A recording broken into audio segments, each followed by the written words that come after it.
जय श्री कृष्णा। कैसे हैं आप लोग फ्रेंड्स। आज की चर्चा जो होने जा रही है वो राहु देव को संबंधित होने वाली है। जैसा कि हम सभी लोग जान लेते हैं 18 मई वह विशेष दिन होने वाला है जबकि राहु देव अपना राशि परिवर्तन करने वाले हैं।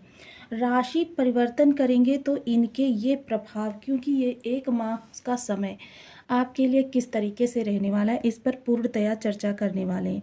एक माह आपके लिए बहुत विशेष होने वाला है क्योंकि प्रत्येक ग्रह जब किसी भाव से जाता है, क्योंकि ये आपके भाग्य भाव से गोचर कर रहे हैं, प्रत्येक ग्रह जब किसी भाव से जाता है तो वह आपके लिए बहुत कुछ ऐसा करके जाना चाहता है ताकि आप आने वाले, क्योंकि 18 वर्ष बाद पुनः राहु देव इस भाव में आएंगे।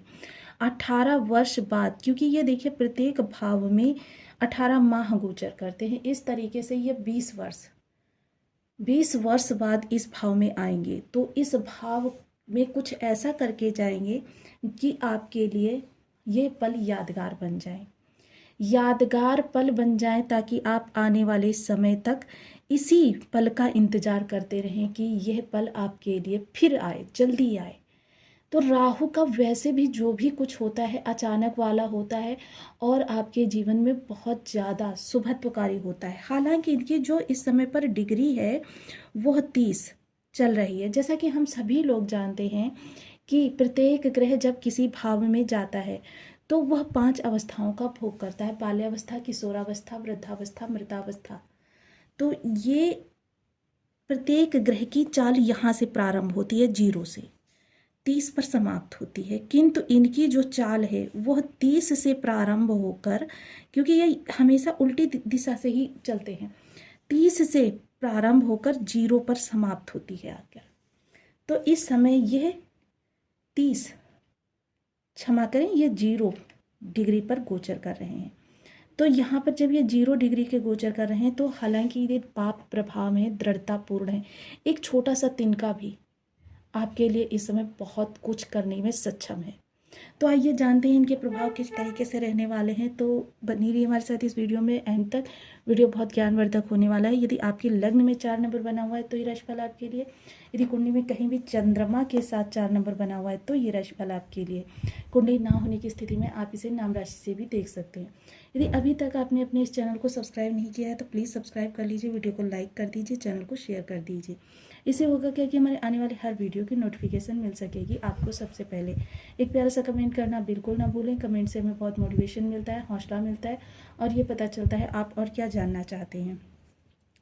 तो देखिए, राहु देव के लिए सबसे पहले तो जानना जरूरी है कि इनके राशिपति किस तरीके से बैठे हुए हैं। राशिपति इनके वृषभ राशि में बैठे हुए हैं, जो कि राहु देव के गुरु की राशि होती है।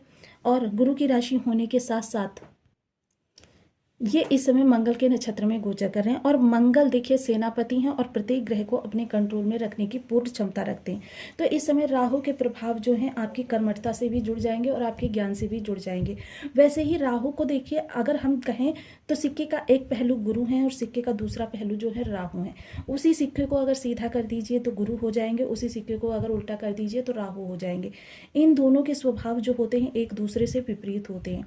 गुरु नैतिकता सात्विकता का साथ देने के लिए कहते हैं और राहु कहते हैं कि साम दाम दंड भेद, किसी भी प्रकार से मेरा कार्य बने, बस किसी का अहित हो, किसी के साथ छल हो, किसी के साथ षड्यंत्र हो, चक्रव्यूह रचना पड़े, कुछ भी हो, मेरा काम बनना चाहिए। तो साम दाम दंड भेद सभी कुछ अपनाना इस समय पर राहु के लिए जरूरी है। अब राहु देखिए प्रत्येक तरीके से जिस स्थिति से भी इस समय पर आपका काम बनता हो। राहु भ्रम है, राहु माया है, राहु स्वांग है, राहु षड्यंत्र है, राहु रहस्य है। राहु आपके लिए भ्रम की स्थिति, देखिए शंका का एक छोटा सा बीज भी आपके जीवन में बहुत कुछ उथल पुथल मचाने में पर्याप्त सक्षम होता है। इस दौरान क्या है, आपको बस शंका से भ्रम से दूर रहना है और कार्यों को यथावत करते जाना है, क्योंकि इस समय राहु आपके लिए मददगार सिद्ध होते हुए दिखाई देंगे। हालांकि देखिए ये इस समय पर उत्तरा भाद्रपद नक्षत्र से गोचर कर रहे हैं और मात्र 3-4 दिनों के बाद ही ये अपना नक्षत्र परिवर्तन भी करने जा रहे हैं। नक्षत्र परिवर्तन करके चले जाएंगे ये गुरु के नक्षत्र में, तो यानी कि इनके नक्षत्रपति भी ये बन जाएंगे, जिससे कि ये जो समय होगा आपका बहुत ही सौभाग्यशाली समय कहा जा सकता है। सबसे पहले तो राहु यहाँ पर बैठेंगे, तो राहु सबसे पहले आपके भाग्य में वृद्धि करेंगे। भाग्य में जो कुछ होगा अचानक होगा, भाग्य एकदम से आपकी उछाल पर आएगी और आपका साथ देती हुई दिखाई देगी। पिता का सहयोग इस दौरान आपको प्राप्त होता हुआ दिखाई देगा। पिता इस समय बहुत अच्छे तरीके से आपके स्थितियों को संचालित करने में आपकी मदद करते हुए दिखाई देंगे कि अगर स्वास्थ्य समस्या थी वो दूर होगी, पिता के कार्य कारोबार में समस्या आ रही थी वो समाप्त होगी।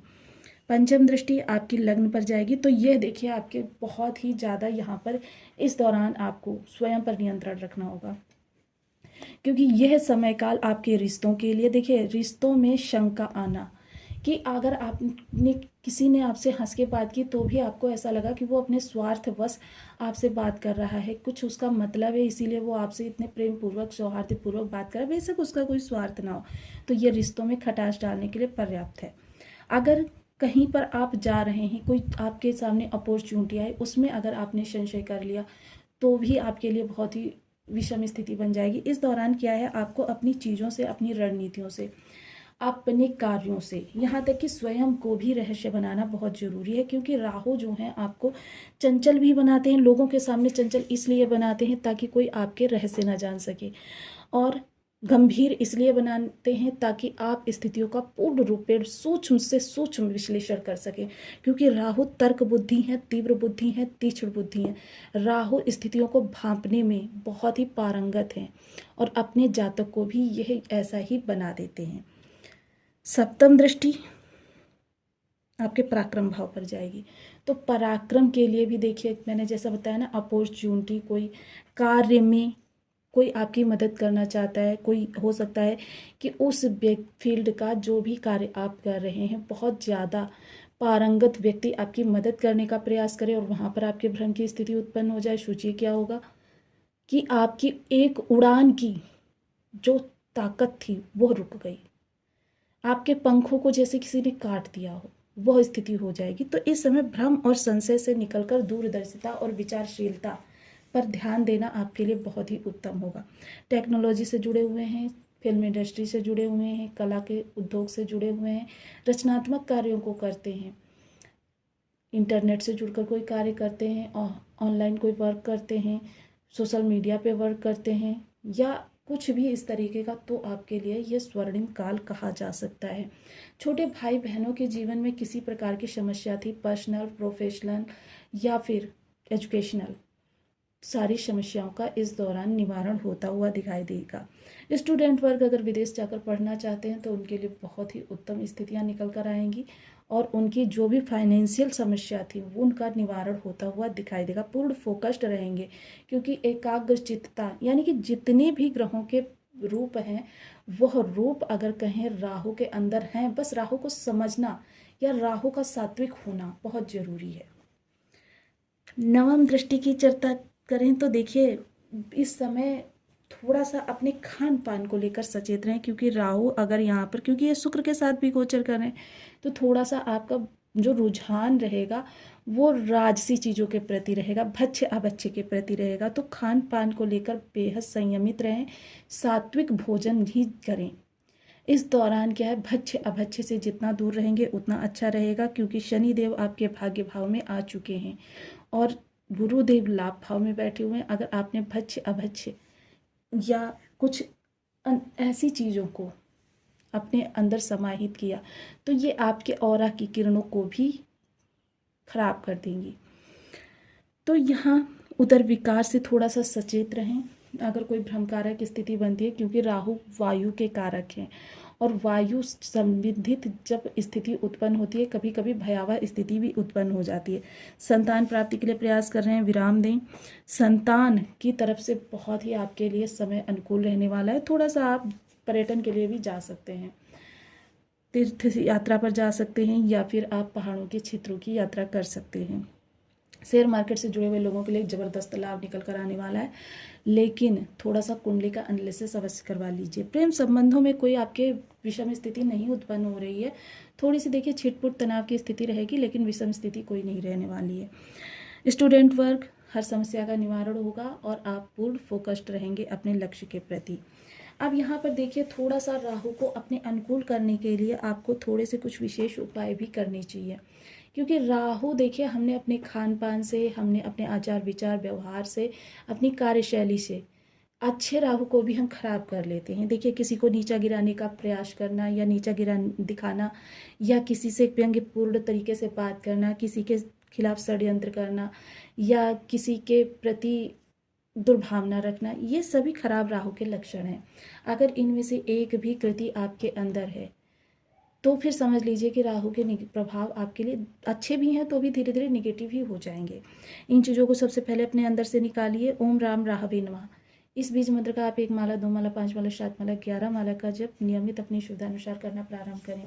सफाई कर्मी को रात्रि को सोते समय एक सिक्का अपने सिरहाने रख लीजिए। सिक्का कितने का भी हो सकता है, 1 का, 2 का, 5 का, 10 का, अपने सिरहाने रख लीजिए। प्रातः उठकर सफाई कर्मी को दे दीजिए। राहु की जो अधिष्ठात्री देवी होती हैं माता लक्ष्मी होती हैं। माता लक्ष्मी को आप तलवार भेंट कर सकते हैं। तलवार भी राहु का प्रतीक होता है, और माता दुर्गा भी। दुर्गा सप्तशती के सिद्ध कुंजिका स्तोत्र का सायं के समय 5 या 7 बार का पाठन 6 से 9 के बीच ये किया जाता है। ये भी आपके राहु को आपके अनुकूल बनाता है। पीपल वृक्ष पर शनिवार के दिन प्रदोष बेला समाप्त होने के बाद घृत का एक दीपक जलाकर रखना भी आपके राहु को शुभ करता है। देखिए घृत का दीपक या तेल का दीपक, जो भी दीपक आप जलाएं उसका विधिवत पूजन करें, उसे आसन प्रदान करें और उसको अकेला ना छोड़ें। देखिए कम से कम आप 5-7 मिनट तो उसके पास रह ही सकते हैं, क्योंकि दीपक भी एकांकी नहीं छोड़ा जाता है। दीपक जलाते वक्त लोग यहीं पर गलतियां कर देते हैं और फिर कहते हैं कि हमें प्रभाव नहीं प्राप्त हो रहे। तो इनमें से कोई भी 1, 2, 3 उपाय करके आप अपने जीवन में राहु के शुभ प्रभाव प्राप्त कर सकते हैं। तो आपको वीडियो कैसी लगी मुझे कमेंट बॉक्स में ज़रूर बताएं। चैनल पर न्यू है तो प्लीज़ वीडियो को लाइक, शेयर, चैनल को सब्सक्राइब करना बिल्कुल ना भूलें। मिलती हूँ नेक्स्ट वीडियो में, तब तक के लिए नमस्कार। अपना ध्यान रखें, स्वस्थ रहें, मस्त रहें।